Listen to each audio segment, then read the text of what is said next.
जय हिंद दोस्तों, बात है 29 अक्टूबर 2018 की सुबह 6:20 पर लाइन एयर के बोइंग 737 मैक्स प्लेन ने जकार्ता से उड़ान भरी।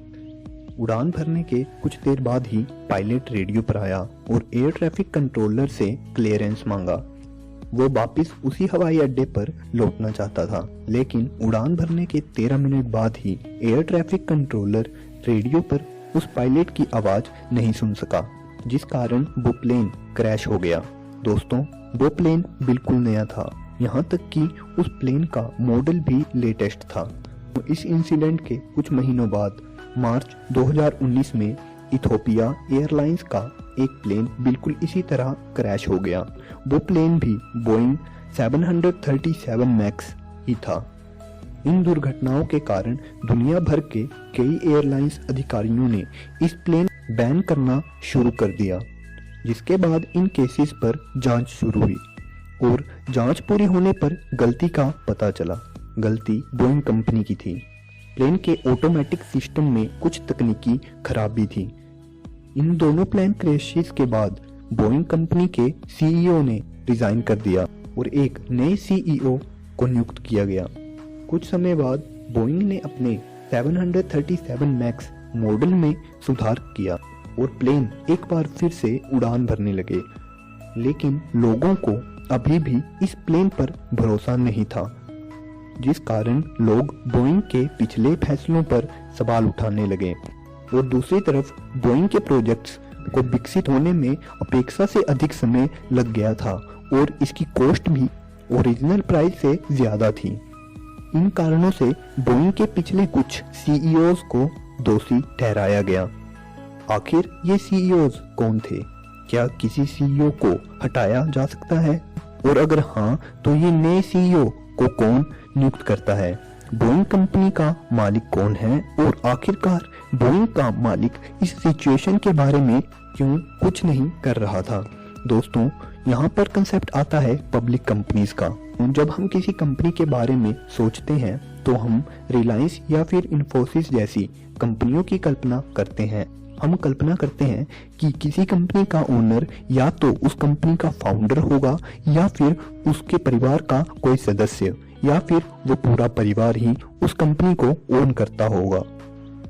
लेकिन दोस्तों, कुछ कंपनियां किसी एक व्यक्ति या फिर किसी एक फैमिली के द्वारा ओन नहीं की जाती।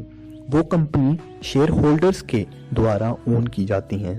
कंपनी शेयर मार्केट में लिस्ट है, लोग उसके शेयर्स को बाय और सेल कर सकते हैं।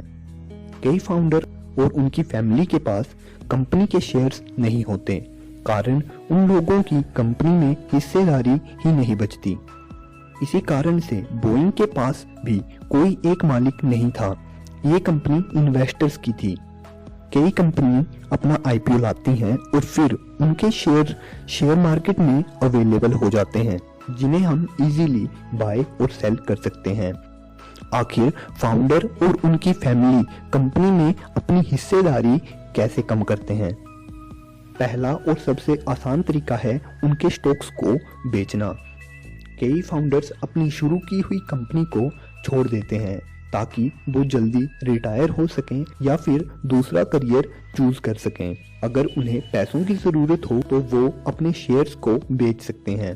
फाउंडर की मृत्यु के बाद उनका परिवार धीरे धीरे अपने शेयर्स को बेचते हैं, क्योंकि उन्हें पैसों की जरूरत होती है, या फिर उन्हें लगता है कि वो इस बिजनेस को आगे नहीं चला सकते। दूसरा कारण है नए शेयर्स का निर्माण करना। जब नए शेयर्स बनाए जाते हैं तो टोटल नंबर ऑफ शेयर्स बढ़ जाते हैं। अगर फाउंडर या उसके परिवार के लोग कंपनी में काम नहीं करते हैं तो उनको नए शेयर्स नहीं दिए जाते, जिस कारण उनकी ओनरशिप कंपनी में कम हो जाती है। यदि आपके पास कंपनी के शेयर्स का एक बड़ा हिस्सा खरीदने के लिए पर्याप्त पैसा है तो आप उस कंपनी के मालिक बन सकते हैं। लेकिन दोस्तों, ये कंपनियां इतनी बड़ी होती हैं कि ऐसा कर पाना बहुत मुश्किल है। ऐसी कंपनियां अधिकतर इंस्टीट्यूशनल इन्वेस्टर्स के द्वारा ओन की जाती हैं, जैसे कि mutual funds, pension funds etcetera. दोस्तों, आइए ऐसी कुछ कंपनियों के एग्जाम्पल देखते हैं। आपने उबर का नाम सुना होगा। उबर कंपनी के फाउंडर ट्राविस कालानिक हैं। उन्होंने कंपनी छोड़ दी और अपने शेयर्स को बेच दिया। आज उबर कंपनी के biggest share holders institutional investors हैं। माइक्रोसॉफ्ट।